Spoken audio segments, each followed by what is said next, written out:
Hey there, so if your glutes are always feeling tight, even though you might be constantly taking something like a figure four stretch, standing up or on your back, or stretching out your glute or your hip all the time, it's time to reconsider what you're doing for your glutes and what you're doing for your stretch. So glute muscle, just like any other muscle in the body, needs to be able to lengthen and to contract.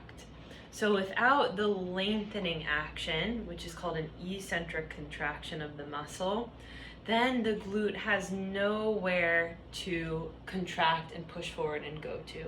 So if you're constantly doing glute exercises by squeezing and shortening the butt, and then again just stretching out that hip, but not actively lengthening and loading that muscle tissue, then it might start to feel really restricted and really tight. So try out the hip shift. It's an exercise that helps train this eccentric loading of the glute all the way into a full contraction, concentric action of the muscle. So what you're gonna do is take a little kickstand stance.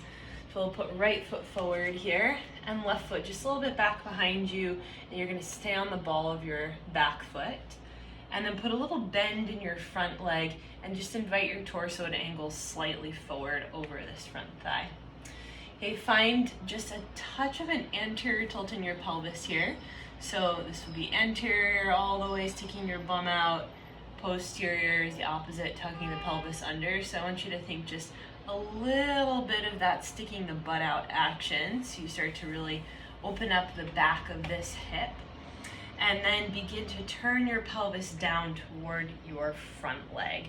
So as a result, your left hip will drop lower than your right hip.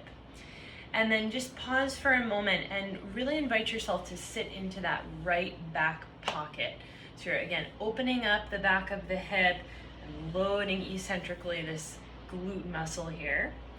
And then you'll push into your front foot and start to pull your pelvis back up and rotate it open to the left.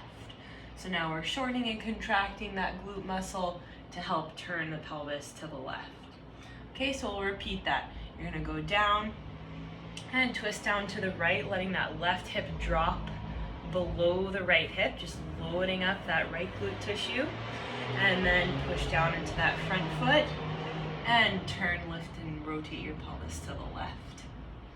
Okay, so try that a couple of times. I already am feeling a little burn in my hip here, a good burn, where you're rotating down, sitting back in that hip, and then rotating open and turning away. And see if that doesn't improve how you're feeling in your glute and in your hip. Make sure to do both sides, and thanks for tuning in.